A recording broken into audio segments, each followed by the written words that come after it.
কিন্তু যারা সরকার চালায় ওদের হাজারো দেশে বাড়ি আস, ওদের পালাবার জায়গা আস, কিন্তু আপনার আমার এই দেশ ছেড়ে যাওয়ার কোনো জায়গা নাই। এই ভূখণ্ডকে রক্ষা করতে হবে, এই মাটিকে বাঁচাতে হবে, এই দেশে থাকতে হবে। এই ভূখণ্ডকে রক্ষা করার জন্য আপনাকে আমাকে সর্বোচ্চ ত্যাগ করতে হবে, আর একটা যুদ্ধ করতে হবে, আর একটা যুদ্ধ করতে হবে। সেই যুদ্ধের জন্য প্রস্তুতি গ্রহণ করতে হবে। সেই প্রস্তুতি গ্রহণ করার জন্য আজকে প্রতিনিধি সম্মেলন।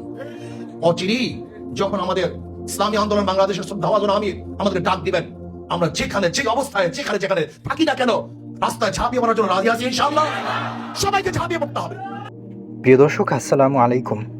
অনেকেই মনে করেন চরমনাইপন্থী যারা, তারা আসলে আওয়ামী লীগ সরকারের দালাল ছিল। সো এই ভিডিওটা আওয়ামী লীগ সরকার যখন ছিল তখনকার। সো আপনাদেরকে একটু বোঝানোর ক্ষেত্রে আজকের এই ভিডিওটা আমি আপলোড করতেছি। সো প্রিয় দর্শক, দেখুন আওয়ামী লীগ সরকারকে পতন করবার জন্য পিশাব হুজুরেরা কত সুন্দর আগে থেকেই পরিকল্পনা করে রাখছে, তাদেরকে হটানোর জন্য নতুন একটি যুদ্ধ করতে হবে। সেই কথা আপনারা শুনছেন, এবং সামনে আরও গুরুত্বপূর্ণ সুন্দর সুন্দর কথা আছে যেগুলো ইসলাম প্রেমিক, এদেশের দেশপ্রেমিক প্রত্যেকটা মানুষেরই শোনা উচিত। তাহলে চলুন প্রিয় দর্শক, আমরা আজকের ভিডিওটি শুরু করি। সো আমাদের চ্যানেলে যারা নতুন বন্ধু এসেছেন অবশ্যই চ্যানেলটি সাবস্ক্রাইব করে রাখবেন। ধন্যবাদ। তাহলে আমরা শুরু করছি।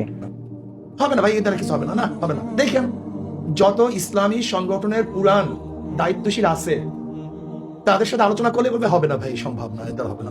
ব্যাস তার মানে নিজেও হতাশ, আর একজনকেও হতাশাগ্রস্ত করার জন্য সাধ্য অনুযায়ী চেষ্টা করতেছে।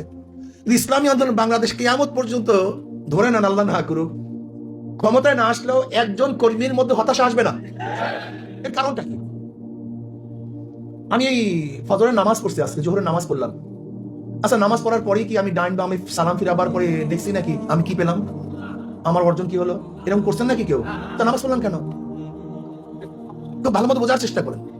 আপনি রোজা রাখার পরই বলছেন নাকি ভাই আমি কি পেলাম? হজ করার পরে আপনি বলছেন নাকি আমি কি পেলাম? কেন? এত সাধনা করে নামাজ পড়ছেন, রোজা রাখছেন, হজ করছেন, কাজ শেষের পরেই তো আপনি খোঁজেন না যে আমি কি পেলাম। আপনার মনের মধ্যে কি ছিল? যে আল্লাহ হুকুম পালন করছে। কি করছি? আকিমুসসালাহ, নামাজ কায়েম করার জন্য আল্লাহ হুকুম করছেন। আমি আমার সাধ্য অনুযায়ী চেষ্টা করছি সুন্দরভাবে নামাজটাকে আদায় করার জন্য। কি কথা ঠিক না? এখানে পাওয়া এবং না পাওয়ার কোন ব্যাপার তার মধ্যে থাকে না। সে সবসময় চিন্তা করে আখেরাতে পাবো। ঠিক যেরকম আকিমুসসালাহ, নামাজ কায়েম করার পরে সালাম ফিরাবার পরে আমি খুঁজি না আমি কি পেলাম, বরং আল্লাহ পাকের হুকুম পালন করছে, এটা আমার সন্তুষ্টি, এটা আমার সান্ত্বনা। ঠিক একই আল্লাহ পাক বলছেন আকিমুদ্দিন, তোমরা দিন কায়েম করো। বাস আমি দিন কায়েম করার জন্য চেষ্টা করবো, এটাই আমার কাজ, এটাই আমার শান্তি।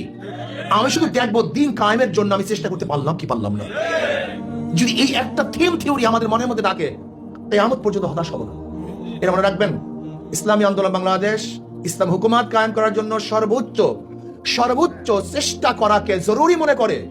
কিন্তু আমি ইসলাম হুকুমাত কায়েম করব এরকম শিরকি কথা ইসলামী আন্দোলন বাংলাদেশ কখনই বলে না।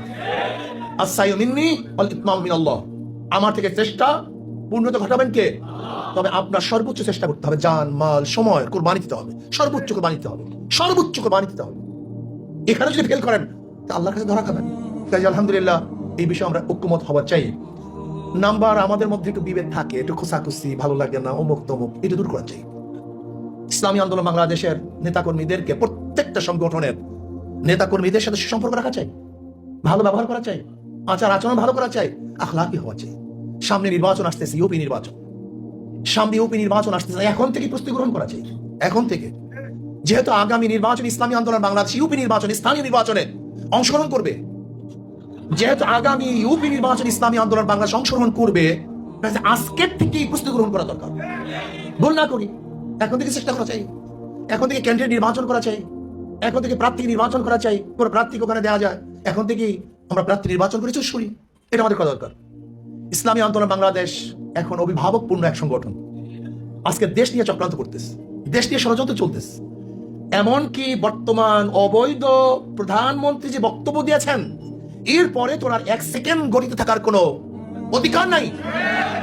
তিনি কি বলেছেন? ইউরোপ কান্ট্রির অনেক জায়গায় সীমানা নাই, বর্ডার নাই, তার কি বিক্রি হয়ে গেছে? তার মানে উনি ইঙ্গিত দিচ্ছেন অচিরেই বাংলাদেশের বর্ডার থাকবে না।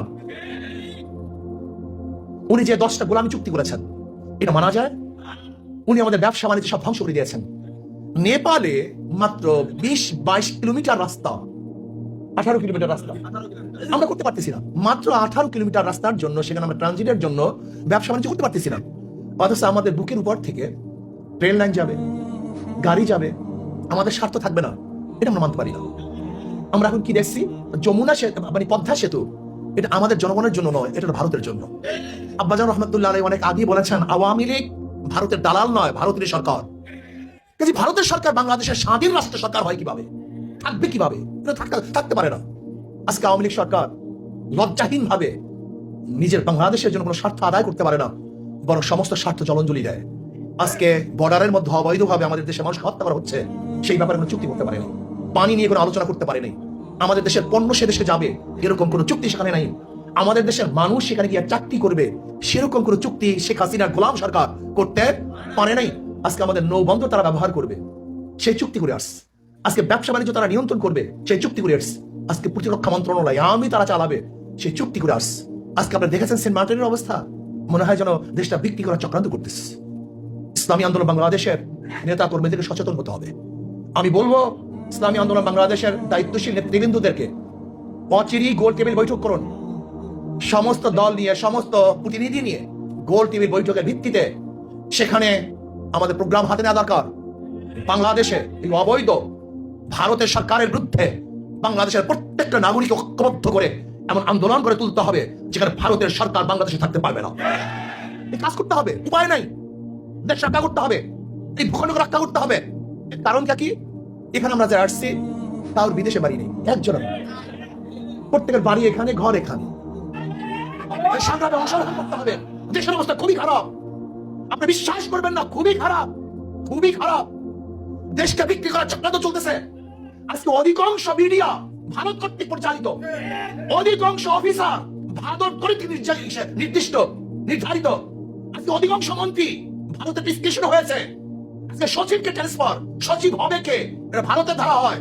আপনারা জানেন না ভারত আমাদের দেশে কি আগ্রাসন করতেছে। এই অবস্থা বাংলাদেশের একজন সচেতন নাগরিক কোন অবস্থাতে নিশ্চুপ থাকতে পারে না। কাজে আসুন এই ক্লাসের ভিত্তিতে নিয়াতকে খালেস করে হিম্মত এবং খুলুসিয়াতের সাথে 5 ঔষধ যারা বাদ দিতেছেন, আমি মনে করি এইটি ধ্বংসের আলামত।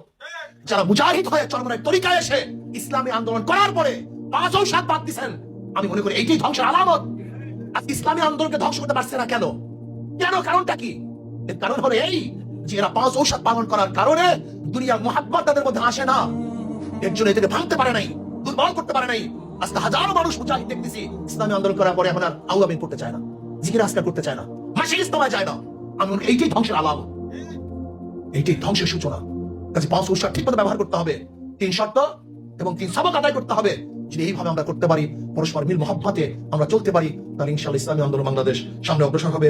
আল্লাহ আমাদেরকে সবাইকে আল্লাহর জমিন, আল্লাহর হুকুমত কায়েম করার জন্য সর্বোচ্চ চেষ্টা করার তৌফিক দান করেন। আমা আলাইনা ইল্লাল বালাগ।